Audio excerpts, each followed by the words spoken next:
incredibly interesting class. I'm always kind of like surprised is not the right word. I'm kind of feel incredibly blessed to have amazing speakers who just come to class and offer up their wisdom just out of the goodness of their hearts, right? They come in and they share, probably 20 years of accumulated wisdom in an hour. Today we have two invited speakers. We have Paul Baumgart-Huber, who's the CMO of LaserAway. We'll also hear from Eli Isagoff. Eli has been a client of mine for many, many years now. I work with him across multiple roles.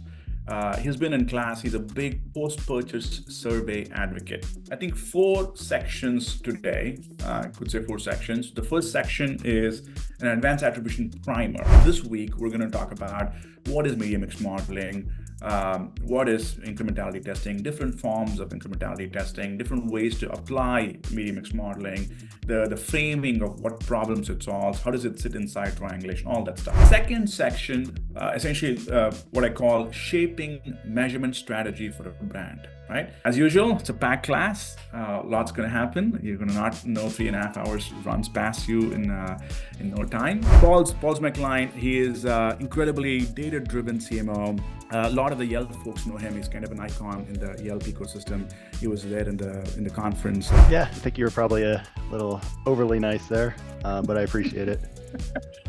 I think you captured a lot of it correctly.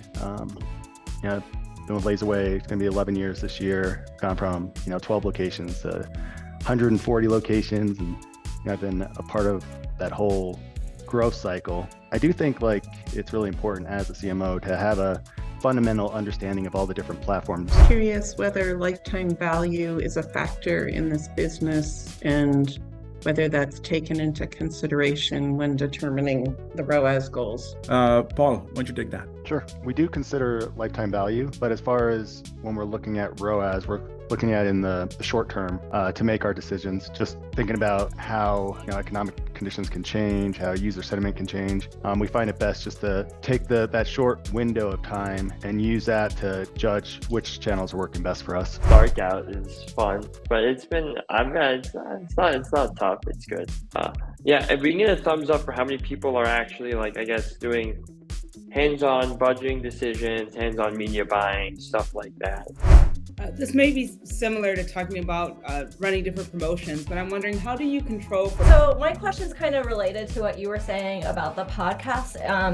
I have a post-purchase survey, and I think one of the challenges I have is trying to quantify our influence. Awesome. All practitioners, right? You have all real, very tangible day-to-day questions. Awesome. Think twice. Okay, folks, I'll see you guys Friday.